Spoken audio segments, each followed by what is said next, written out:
Julio Castillo, bienvenido a Oaxaca. Muchas gracias, Reddy. Aquí a tus órdenes. Qué gusto estar aquí en Oaxaca, bello estado con historia y tradición. Mucho.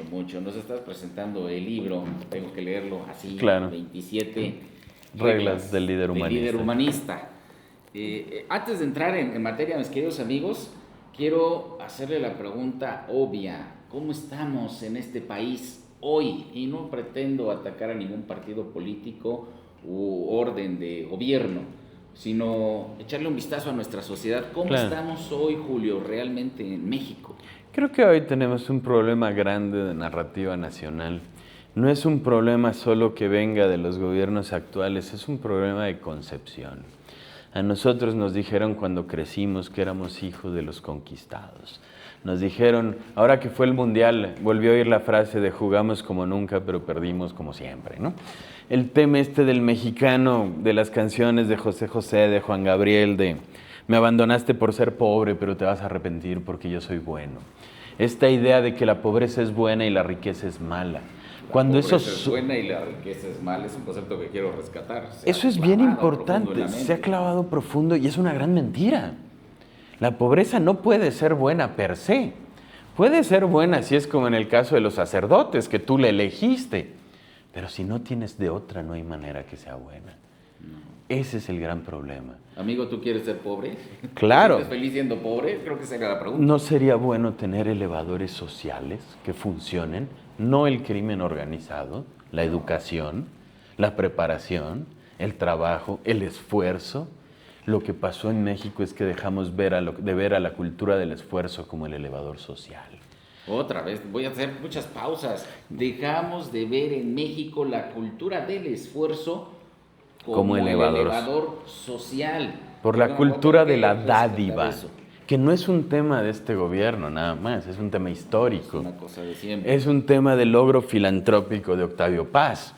Es un tema de estirar la mano a ver qué me dan en vez de esforzarme. Hay un libro maravilloso que se llama ¿Por qué fracasan los países?, donde empiezan con el ejemplo de Nogales, bueno, de Estados Unidos y México. ¿Qué cambió? ¿Qué es diferente? ¿Por qué una población se hizo rica y el otro se empobreció? Porque unos apostaron por el esfuerzo y otros apostaron por papá gobierno. Y ahí tienes los resultados. ¿Es así como está México hoy?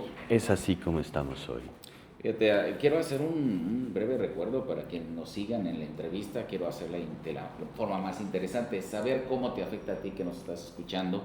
Yo recuerdo un México, a mis casi 50 años, 48, Somos donde podíamos salir a generacional. la calle y jugábamos, andamos en bicicleta y nos salían a regañar 2 o 3 veces de métete. Claro. Hasta que a las 10, 11 ya era mucho y entonces tocaba Ahora los sí, brazos. métete.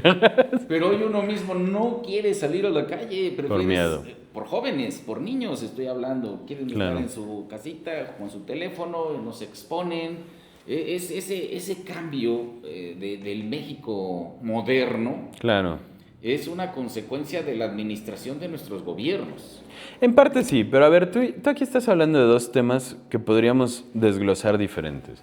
Uno es el México inseguro, que ahí es responsable el gobierno, desde luego, porque la primera obligación del gobierno es dar seguridad. De hecho, si existe el gobierno, es inicialmente con el fin de dar seguridad. Cuando se funda la paleopolítica es familia horda. Entonces la horda es para que no nos den en la torre los de la horda de enfrente. Entonces tu primera obligación como gobierno es seguridad. Y han fracasado en eso. Y esa es una razón, pero también hay una segunda, que es lo que dices, que es la adicción a las pantallas. Ese es un peligro tremendo. La generación actual es la primera generación en la historia de la humanidad, que ha perdido puntos de IQ. 7. Sí, es correcto. Es muchísimo. Un IQ normal es de 90 a 110. Perder 7 es estar como en el 8%. ¿Y sabes por qué? Porque han perdido la capacidad de poner atención. Hoy en día la ventana de atención de un joven es de 0.7 segundos.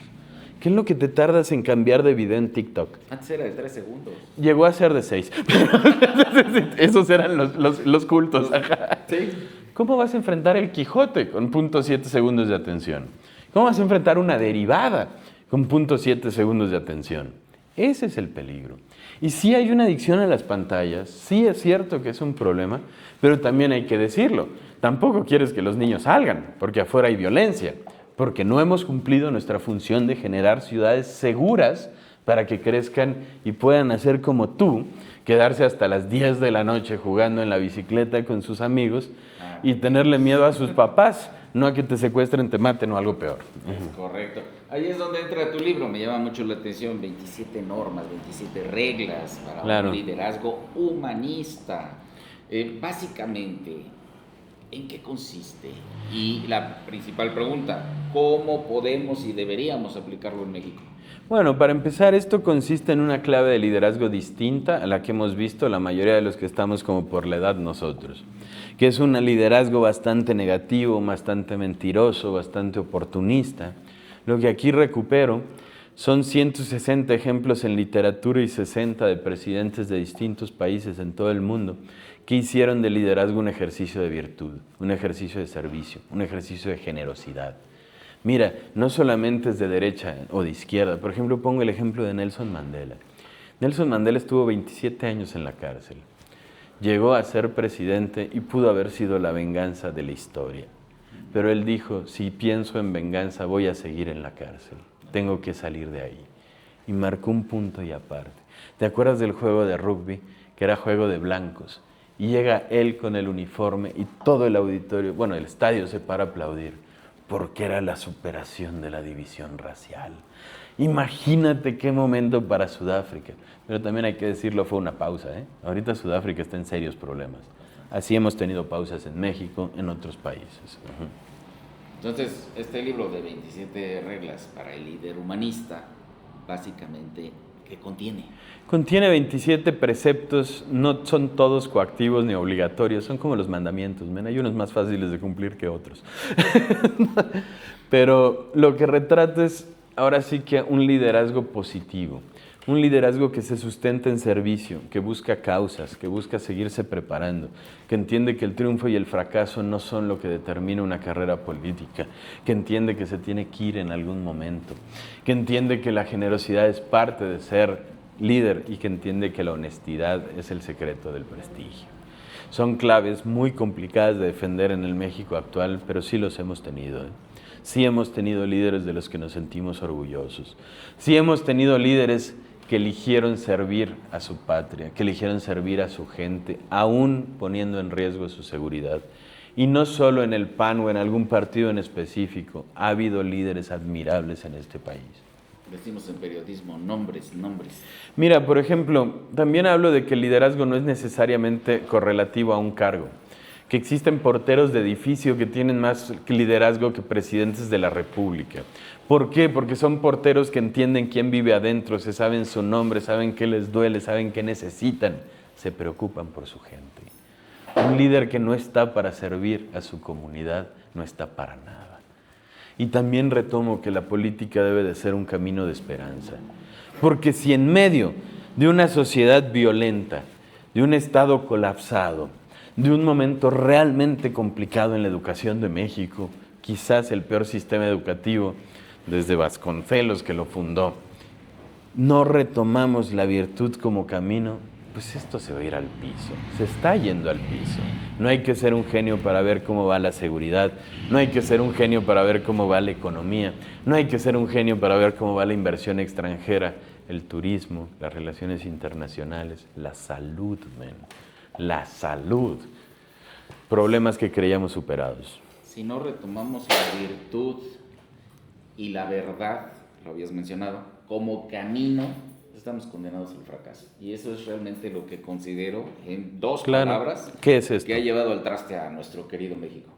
Lo que mueve a los líderes de hoy no es la virtud ni la verdad, es el interés egoísta, personal, la ambición, la acumulación de riquezas. Y eso es justamente lo que se hace contraste en este libro, ¿es correcto? Sí, y ahorita vivimos un momento peligrosísimo de México. O sea, lo que está pasando en Sinaloa. No voy a hablar de ejemplos locales que los podríamos buscar, pero el de Sinaloa es ejemplar. ¿Dónde está la línea que divide al crimen del gobierno? Exactamente cuál es la diferencia entre uno y otro. Ya no existe. Ya no existe. Y todos los periodistas como tú, como López Dóriga, son muy precavidos para decir, nosotros sabemos que Claudia no está metida en eso, pero no sabemos de Rocha, ¿no? Y dices, compadre, si recibió dinero para su campaña de Sinaloa está igual de metida. El problema es que nadie lo dice porque cree que es agraviar al Ejecutivo Federal. Pero si no empezamos recuperando la verdad, y te estoy hablando de la verdad como fáctica, no como una opinión o una versión subjetiva del bien y el mal.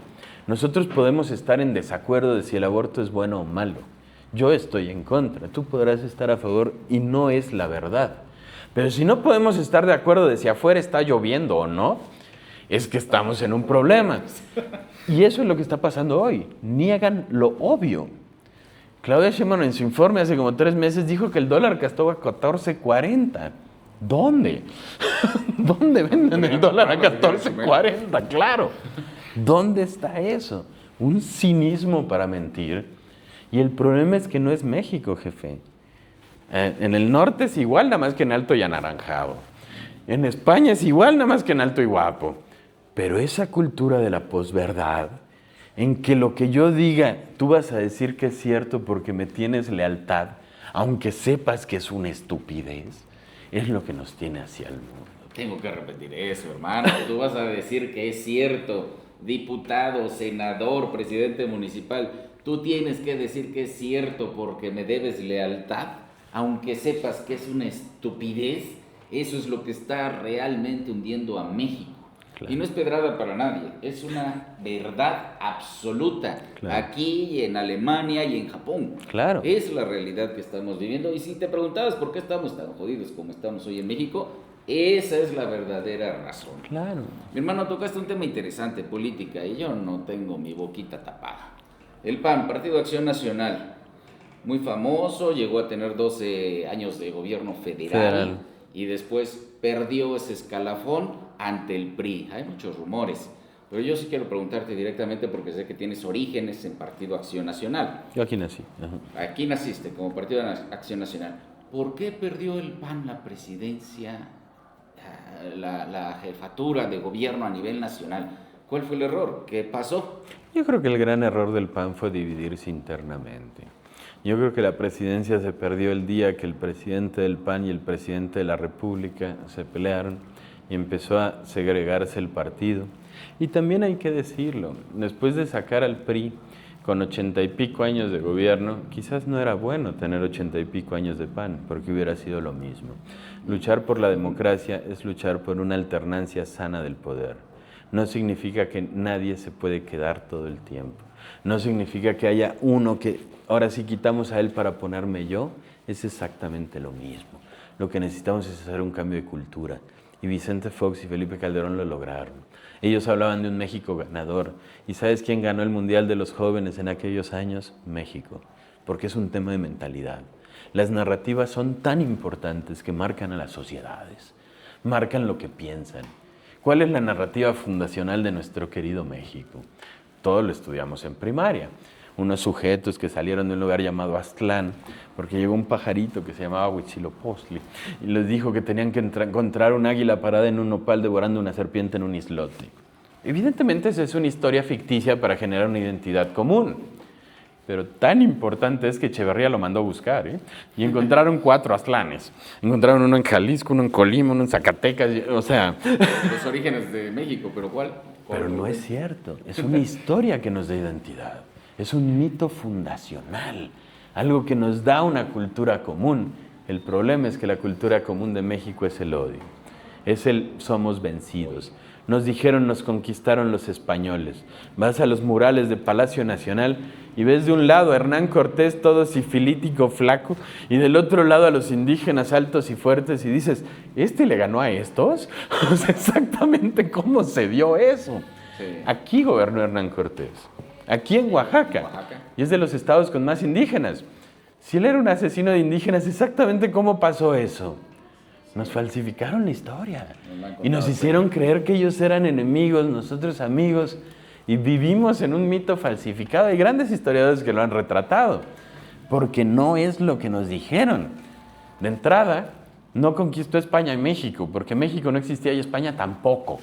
España se consolida después del descubrimiento de América, que es cuando en Granada reciben las llaves que acaban de expulsar a los moros, toda esa historia, ¿no? Pero era Castilla el que vino, no España. y conquistaron a los que les llamamos aztecas por alguna razón, que son los mexicas, que conquistaron antes pues ahí toda esa zona de la Ciudad de México. El asunto es que 600 no le ganaron a 100,000. Le ganaron los otros pueblos de alrededor, que querían tumbarlos a ellos. De hecho, los odiados tlaxcaltecas por traidores supuestamente, pues eran el ejército de la corona española. Ellos fueron los que conquistaron las Filipinas. Hay un video muy divertido en YouTube, si un día no tienes nada que hacer, del Zunzunegui, que se llama Samuráis contra Tlaxcaltecas. Y habla de la conquista de Filipinas, de la reconquista de Filipinas. ¿Qué hacían los tlaxcaltecas en Filipinas? ¿Qué hacían los...?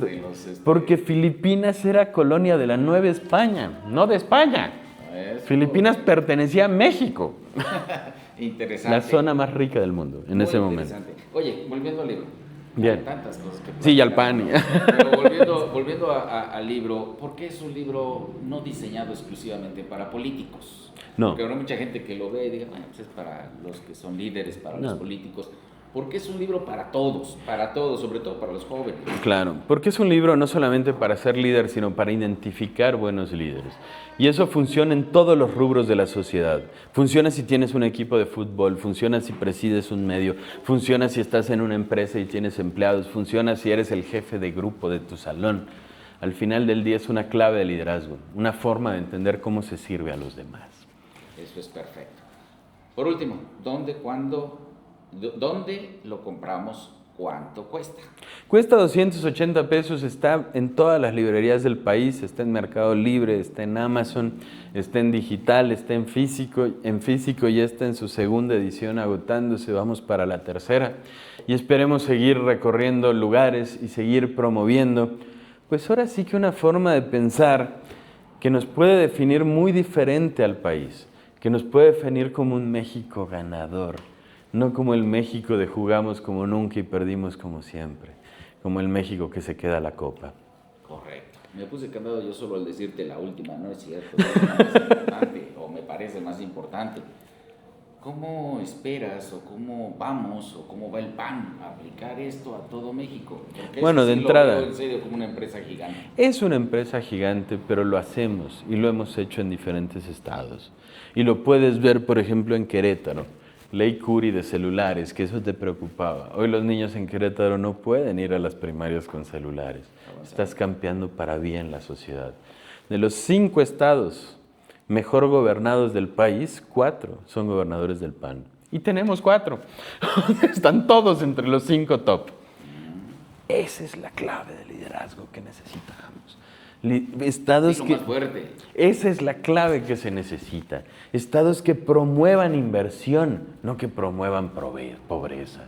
Estados que atraigan lugares, ahora sí que espacios para que la gente trabaje. ¿Qué necesita un estado para tener empleos? 3 cosas. Agua, que no hay en Oaxaca. Luz y seguridad. Seguridad en 2, seguridad pública, que no te secuestren, y seguridad jurídica, que no te vayan a embargar. Esas son. Tú dime, yo no soy de aquí. ¿Hay esas 3 aquí en Oaxaca? ¿Qué te digo? Que hable oaxaqueño. Que hable el oaxaqueño. Eso es lo que necesitan para cambiar la realidad. Seguridad pública y jurídica. Agua, porque toda industria requiere agua, y electricidad. Correcto. ¿Dónde están? Eso es lo que necesitamos. Personas que entiendan qué necesita un país. Mira, para que te des una idea, Pemex debe más de 2 billones de pesos. Billones, men. 1 peso, 10 pesos, 100 pesos, 1000 pesos, 10,000 pesos, 100,000 pesos, 1 millón de pesos, 10 millones de pesos, 100 millones de pesos, 1000 millones de pesos, 10,000 millones de pesos, 100,000 millones de pesos, 1 billón. Por 2 punto y pico. Y de ahí escalamos Claro. los billones. ¿Cómo quieren mantener eso así? ¿Cómo no quieren hacer nada? ¿Sabes las niveles de inseguridad, de homicidios? Si no cambiamos todo eso, después no va a haber México que cambiar. Nos va a pasar como en la Revolución, que hoy ves estatuas de Pancho Villa y de otros criminales, pues después van a estar así los narcos, si dejamos que esa sea la cultura que gane. Porque eso es lo que se va a discutir el año que entra. ¿Estás a favor o en contra del crimen organizado? Es el debate de Claudia Sheinbaum con Rocha Moya y Maru Campos. ¿Estás a favor de que se metan a atacar al narco o a favor de protegerlo? Pero tiene otro nombre, se discute sobre la soberanía nacional.